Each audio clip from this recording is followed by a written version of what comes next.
여호수아서 20장 1절부터 6절까지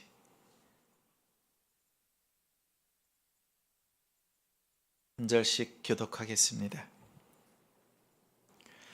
여호와께서 여호수아에게 말씀하여 이르시되 이스라엘 자손에게 말하여 이르기를 내가 모세를 통하여 너희에게 말한 도피성들을 너희를 위해 정하여 부지 중에 실수로 사람을 죽인 자를 그리로 도망하게 하라. 이는 너희를 위해 피의 보복자를 피할 곳이니라.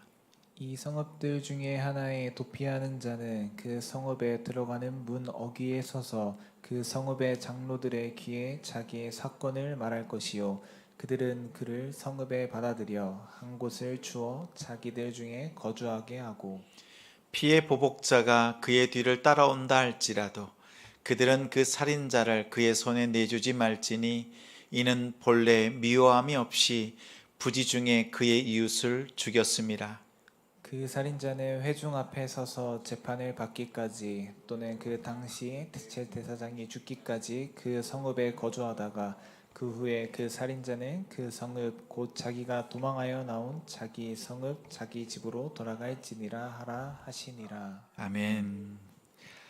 도피성으로 들어가라. 도피성으로 들어가라 라는 제목으로 말씀 전합니다. 한 주간 수고 많으셨습니다. 인사 나눌까요? 수고하셨습니다. 정말 수고하셨습니다. 네. 예배 중에 가장 힘든 예배가 있다면 언제입니까? 새벽 예배 쉽지 않지요. 새벽도 월요일 새벽 고나마 좋습니다. 근데 금요일 새벽 예배 무척 힘이 듭니다. 그만큼 일주일 동안 힘쓰고 애썼기 때문에 몸이 조금 지치기도 하지요. 또 금요일 저녁 이 시간에 예배하는 것 보통 마음이 아니면 이 자리 지키기가 어렵습니다. 늘 기도의 자리, 말씀의 자리 지키는 성도님들을 주님의 이름으로 축복합니다. 오늘 말씀은 도피성으로 들어가라. 이 말씀 속에서 우리가 어떤 삶을 또 우리의 도피성은 무엇인가 살피고 그 안에서 참 기쁨을 누리는 우리가 되길 바랍니다.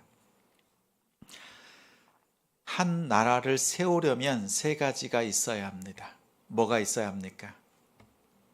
땅이 있어야 되죠.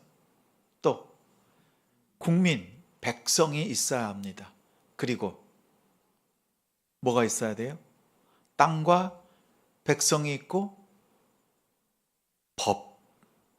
법이 있어야 됩니다. 하나님께서 이스라엘 나라를 하나님 나라를 세우실 때에도 이 세 가지가 있습니다. 땅 누가 준비하셨습니까? 하나님께서 준비하셨습니다. 아브라함에게 약속하신 가나안 땅을 하나님의 땅, 하나님 나라의 땅으로 확정하셨습니다. 그리고 민수기 35장에 보면 귀한 말씀이 있습니다. 하나님이 거주하는 땅, 가나안 땅은요, 하나님께서 거주하는 땅이세요. 땅의 주인이시고 그 땅의 주인이신 하나님께서 거주하고 계시는 땅입니다. 그래서 애굽으로 갔던 이스라엘 백성들을 다시 가나안 땅으로 불러 들이십니다. 다시 말하면 하나님의 자녀가 아버지가 있는 곳, 그곳으로 가는 것 마땅한 일입니다. 또 백성은 누가 준비했습니까? 하나님께서 준비하십니다. 하나님이 야곱을 하란으로 보내셨습니다. 노총각 야곱을 하란으로 보내셔서 그 땅에서 몇 년을 보내요? 20년을 보냅니다. 보내는 동안에 12아들을 얻었습니다. 이방 땅에서 12아들을 얻고 다시 가나안으로 왔습니다. 그의 노년에 12아들과 자녀들이 가나안 땅에서 태어났습니다. 75명. 그들이 애굽으로 이주합니다. 430년을 지나는 동안에 뻥튀기가 되고 또 뻥튀기가 되고, 아이들 표현에 말하면 하나님께서 자기 백성들을 번성하고 또 번성케 하셔서 250, 300만 명 정도의 규모로 애굽을 모판 삼아서 하나님께서 번성케 하셨습니다.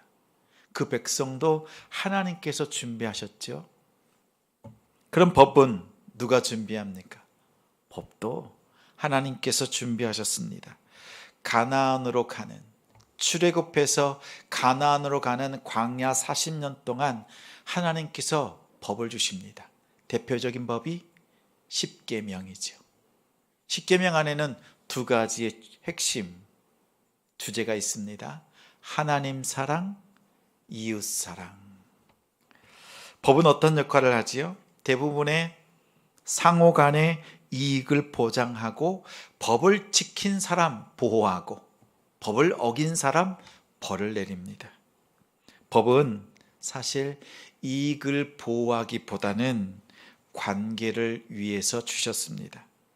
하나님과의 관계, 사람과의 사람의 관계, 공동체 안에서 상호 어떻게 살아야 되는지를 세밀하게 주신 것이 법입니다. 십계명뿐만 아니라 365개의 계명을 주셨습니다. 매일 하나님의 계명대로 살라고 하셨습니다. 문제는 뭐죠? 하나님께서 땅도 주시고 백성도 인도하셨고 법도 주셨지만 그 법대로 지키기도 하고 그 법을 벗어나기도 합니다. 백성들 사이에서 사건 사고가 끊이질 않습니다. 그 중에서 특히 사람을 죽이는 일, 살인에 대해서 하나님께서 조금 더 세밀하게 디테일하게 다루십니다. 왠지 아세요? 하나님의 형상을 입은 피조물, 다른 그 누구보다도 사람에게 주신 그 은혜에 하나님의 형상이라고 하는 그 은혜를 부어주셨는데 하나님의 형상을 훼손하는 일에 대해서는 하나님께서 좌시하지 않습니다. 타인이 죽이거나 스스로 자기 자신을 죽이거나 이 일에 대해서는 하나님께서 중하게 다루십니다. 저는 말씀을 준비하면서 하나님은 참 세밀하시다, 참 꼼꼼하시다, 이런 생각을 했습니다. 자기 백성들에게 원하는 것, 하나님께서 자기 백성들에게 원하는 것을 그냥 두리뭉실하게 말하지 않습니다.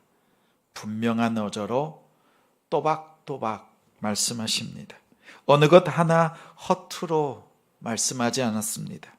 레위기 1장에 보면 5가지 제사법이 나오죠. 목사님이 5가지 제사법이 무엇이냐 물을까 봐 묻지 않겠습니다. 근데 그 제사법을 보면 짐승을 잡고 또 태우고 올려드리는 것, 무엇은 빼고 무엇은 넣고 하나님께서 하나하나 말씀합니다. 근데 그 중에 공통점이 하나가 있는데 짐승의 기름, 내장에 있는 기름, 꼬리에 있는 기름, 이것은 태우지 말라고 하십니다. 그 기름은요, 의미상으로 교만을 의미하기도 합니다. 그래서 그것은 다 걷어내고 하나님 앞에 순전한 고기를 온전히 드리도록 제사법을 정하셨습니다. 보면 꼼꼼하십니다.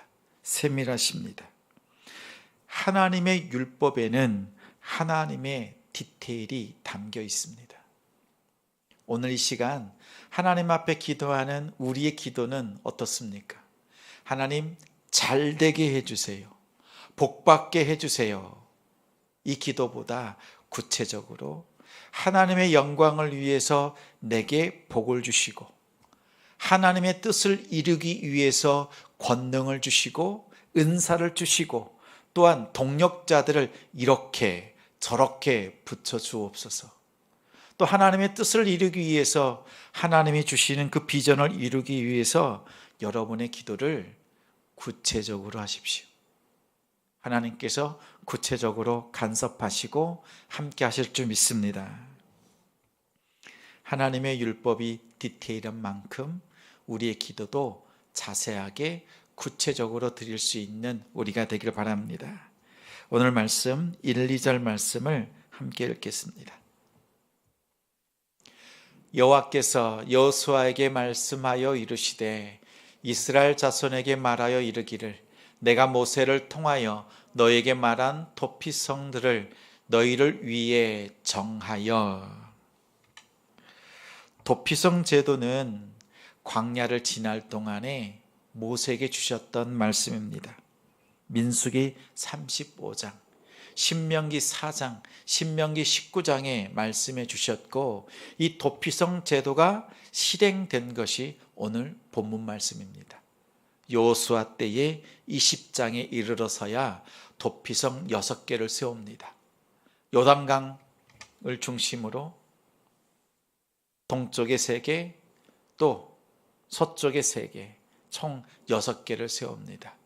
그리고 레위 지파에게는 지파별로 다 나눴지만 레위 지파에게는 땅을 기업으로 주지 않았습니다. 그들에게는 그 가나안 땅 전 지역 중에서 42개의 성읍을 주었습니다. 42개 성읍을 주고 각 그 지역마다 그 성읍마다 장막을 주셔서 레위 지파들이 모든 지파를 섬길 수 있도록, 또 레위 지파는 모든 백성들이 하나님께 한 마음으로 나아올 수 있도록 그렇게 섬기는 자리로 성읍을 주었습니다. 그 중에 하나가 도피성까지, 6개의 도피성까지 레위 지파가 맡아서 섬겼습니다. 가나안 정복을 통해서 주신 이 특별한 도피성은 백성들을 위해서 주신 겁니다. 도피성은 피난, 망명의 성읍이라는 뜻이 있습니다. 도피성은 아무나 들어갈 수 없습니다. 내가 위급할 때, 도망칠 데가 없을 때, 도움이 필요할 때 들어가는 곳이 도피성이 아닙니다. 들어가는 조건이 있습니다. 3절 말씀 함께 읽겠습니다. 부지 중에 실수로 사람을 죽인 자를 그리로 도망하게 하라. 이는 너희를 위해 피의 보복자를 피할 곳이니라. 살인은 했지만 의도적으로 살인한 사람은 도피성에 들어갈 수 없습니다. 부지 중에 생각지도 못한 악의가 없이 우연히, 또 아무 뜻 없이 밀쳤는데 넘어져서 사람이 죽었습니다. 물건을 던졌는데 의도치 않게 사람이 맞아서 죽었습니다. 이런 경우에만 도피성에 들어갈 수 있습니다. 우연히 살인했다고 거짓말로 고하고 도피성에 들어갔다가 재판을 하고 우연이 아니라 고의로 살인한 것이 드러나면 그는 보복자에게 내어줍니다. 죽을 수밖에 없었습니다.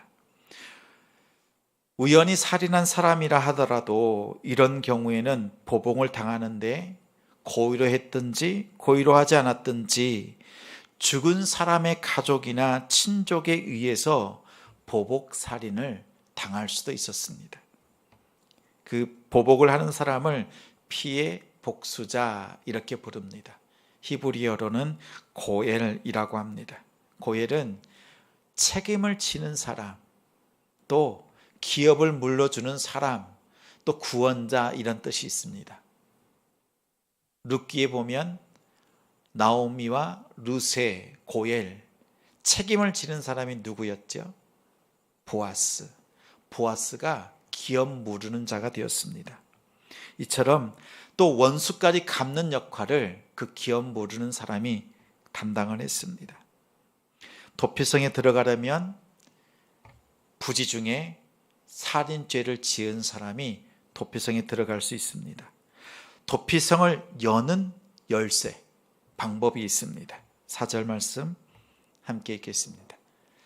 이 성읍들 중에 하나에 도피하는 자는 그 성읍에 들어가는 문 어귀에 서서 그 성읍의 장로들의 귀에 자기의 사건을 말할 것이요 그들은 그를 성읍에 받아들여 한 곳을 주어 자기들 중에 거주하게 하고. 그 도피성에 들어가려고 하면 장로들에게 고백해야 됩니다. 무엇을 고백해야 되죠?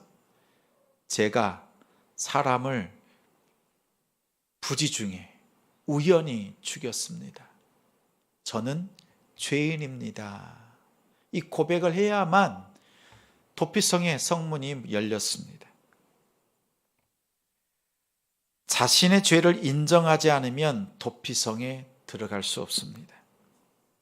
도피성에서는 세 가지 의무가 있습니다. 이처럼 죄가 있다고 고백하는 사람이 올 때 세 가지를 행합니다.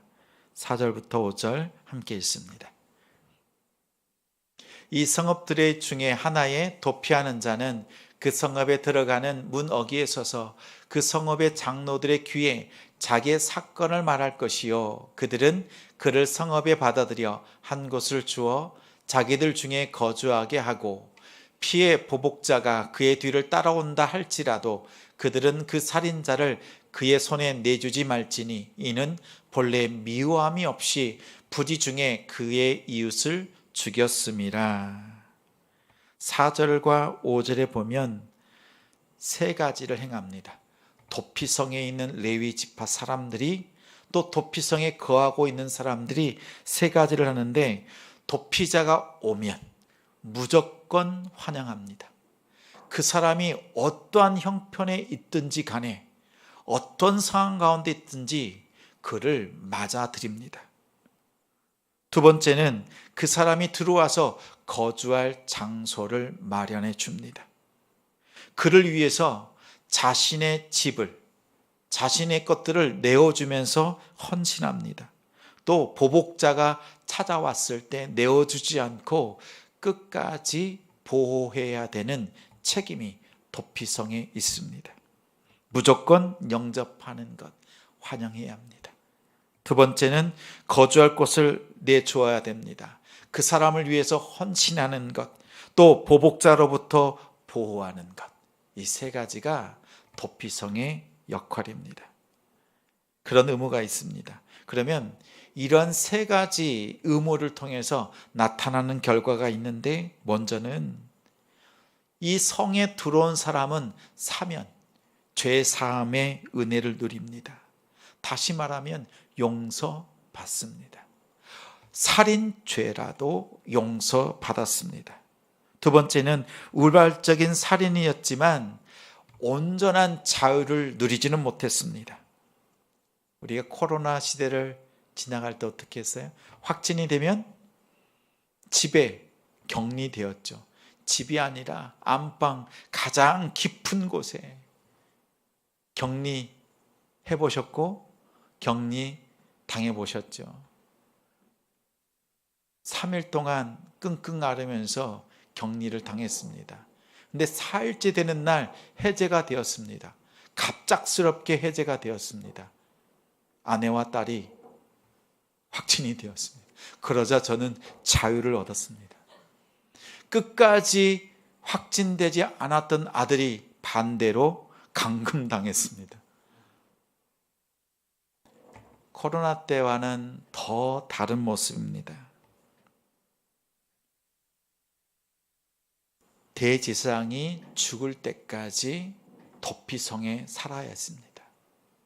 용서받았지만 살인에 대한 책임이 따르는 자유, 그 자유가 주어졌습니다. 대제사장이 죽을 때까지 도피성에 머물러야 했습니다. 또한 도피성 안에 있는 사람들은 우발적인 살인자들, 한 명만 있는 것이 아니라 여러 사람들이 모여서 지냈습니다. 서로의 그 아픔을 나누면서 품습니다. 교제하고 또 그 아픔들을 나누면서 서로 위로하는 것이었습니다. 보십시오.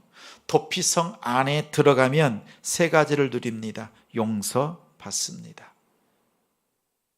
또 자유를 누리는데 자신의 죄에 대한 책임 있는 자유를 누렸습니다.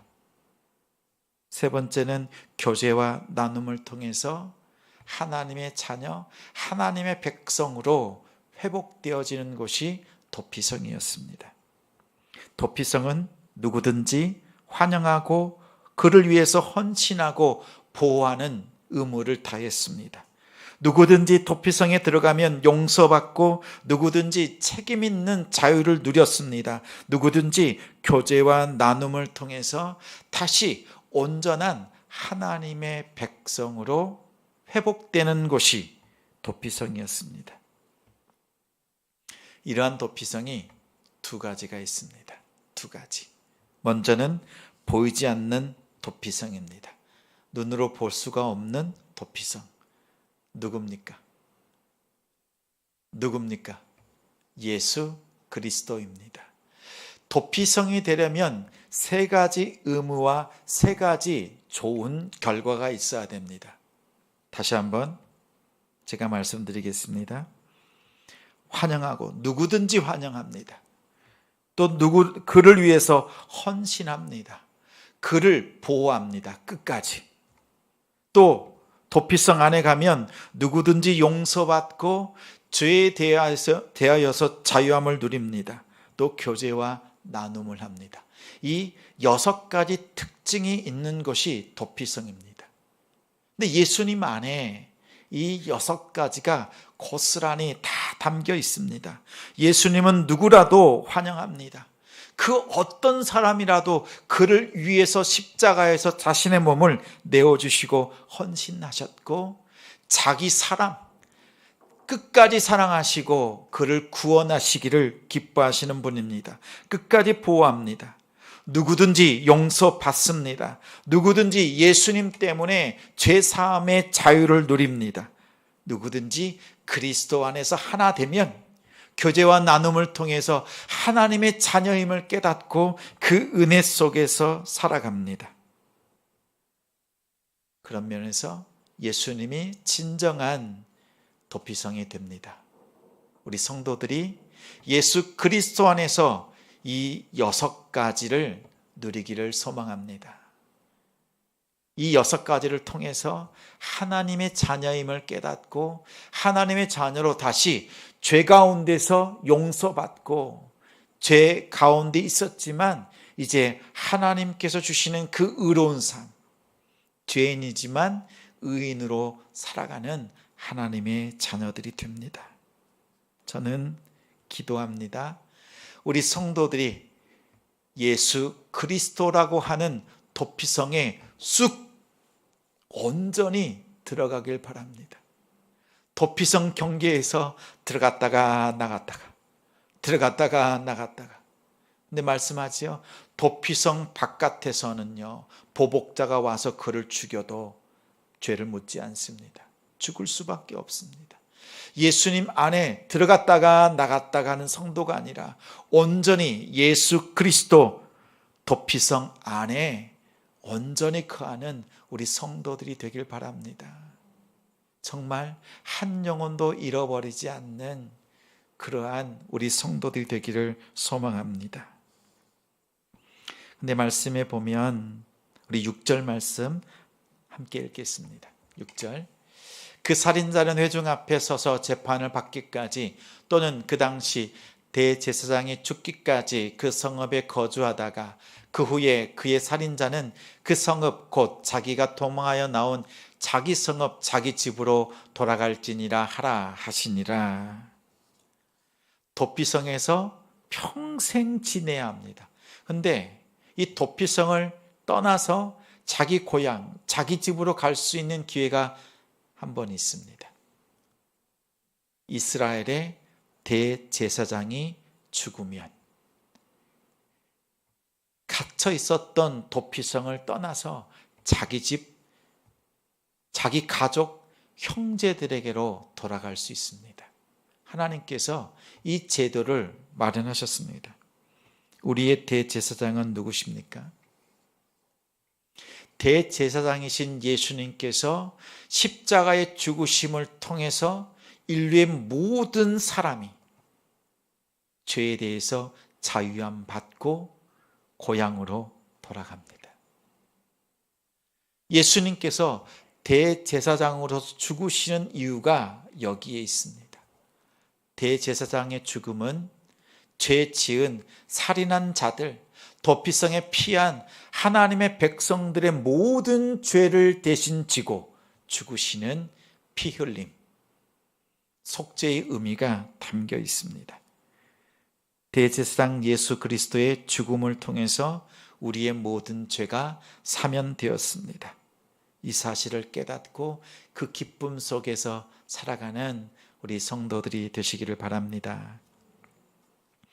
사람의 눈으로 보이지 않는, 찾을 수 없는 예수 그리스도, 그 도피성에서 온전히 거하는 우리가 되길 소망합니다. 두 번째 도피성이 있는데 보이는 도피성이 있습니다. 교회와 목장입니다. 교회와 목장. 도피성에는 누가 들어온다고 했어요? 죄 지은 사람, 그것도 사람을 죽인 살인자들이 모이는 곳입니다. 교회에서 옆에 있는 성도 바라볼 때 한번 보세요. 어떠세요? 아름답다, 예쁘다, 멋지다 이런 거 아닙니다. 속사람은요, 죄인입니다. 냄새납니다. 가까이 조금만 가보세요. 쳐다볼 수 없는 그러한 우리의 연약함이 있어요. 다른 사람에게 아픔을 주었고 또 다른 사람으로 인해서 타인으로부터 아픔을 받은 사람들이 모인 것이 교회입니다. 상처가 많은 사람들이 모인 곳, 이것이 교회입니다. 거룩한 사람들이 모인 곳이 아니라 우리는 서로 하나님 앞에 또 사람들 앞에 죄인이다 라는 사실을 기억해야 합니다. 내가 죄인이고 내 곁에 있는 성도도 죄인임을 서로 인정할 수 있어야 합니다. 그때야 아픔을, 그 고통을, 그 상처를 서로 싸매주고 서로 위로할 수 있습니다. 모든 것을 서로 짊어지고 분담할 수 있는 곳, 그것이 교회입니다. 부끄러움이 드러나도 지적질 당하지 않고 오히려 덮어주고 뒷담화하지 않고 서로 마음으로 위로해 줄 수 있는 것이 교회입니다. 이 교회에는 특징이 6가지가 있어야 합니다. 누구라도 환영하고 누구라도 헌신하고 그 사람을 위해서 보호하는 의무를 다하는 교회여야 합니다. 누구든지 품어낼 수 있는 교회. 그래서 누구든지 용서받고 누구든지 죄에 대해서 자유함 누리고 교제와 나눔을 통해서 하나님의 백성으로, 자녀로 온전히 세워지게 하는 것, 이것이 교회여야 합니다. 저는 마침 이 자리에 우리 목장 지기님들이 다 계시네요. 우리 목장 지기로 섬기는 우리 성도들께 부탁합니다. 누구든지 환영하십시오. 하나님께서 우리를 그렇게 환영해 주셨듯이, 그리고 그 한 사람을 위해서 여러분이 할 수 있는 최선으로 그가 거할 수 있는 그 빈 마음, 허전한 마음을 기댈 수 있는 것이 여러분의 목장이 되도록 헌신해 주십시오. 그리고 다른 사람은 그 사람의 죄를 비난하고 어떻게 말한다 할지라도 목장지기만큼은 그 사람을 끝까지 보호해 주는 의무를 다해야 합니다. 그러면 3가지가 나타나지요. 여러분의 귀한 섬김을 통해서 예수 그리스도 안에서의 용서를 받습니다. 예수 그리스도를 통해서 죄에 대하여 자유함을 누립니다. 또한 그 영혼이 이 아름다운 공동체 목장 안에서 좋은 양으로 교제하고 또 나누고 하나님의 백성, 하나님의 양이 됩니다. 우리 목장지기들께 또 우리 성도들에게 당부합니다. 내 사람 만드는 거 아니잖아요. 내 편, 네 편 가르는 것이 아니잖아요. 예수님의 사람, 어떻게 하든지 예수님 앞에 서로 손잡고 어느 전사님의 새벽 설교 제목처럼 손에 손잡고 성도들이 함께 하나님 앞에 나아가는 거잖아요. 선두양이 되어주시고 함께 이 귀한 사역 잘 감당할 수 있는 우리가 되길 바랍니다. 세상 사람들은 도피성이 두 개가 있는지를 잘 모릅니다. 왜요? 예수 그리스도는 보이지 않는 도피성이니까요. 그들이 예수 그리스도를 만나는 길은 보이는 도피성인 교회, 우리가 함께 교제하고 하나님 앞에서 좋은 양이 되고자 애쓰는 목장 그 모임을 통해서 그들은 하나님 앞에 나아갈 수 있습니다.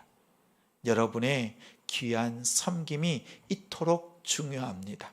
예수 그리스도를 보여주고 예수님 앞에 함께 나아갈 수 있는 그 귀한 나눔과 아름다운 회복이 있는 우리 교회와 목장이 되길 주님의 이름으로 축원합니다.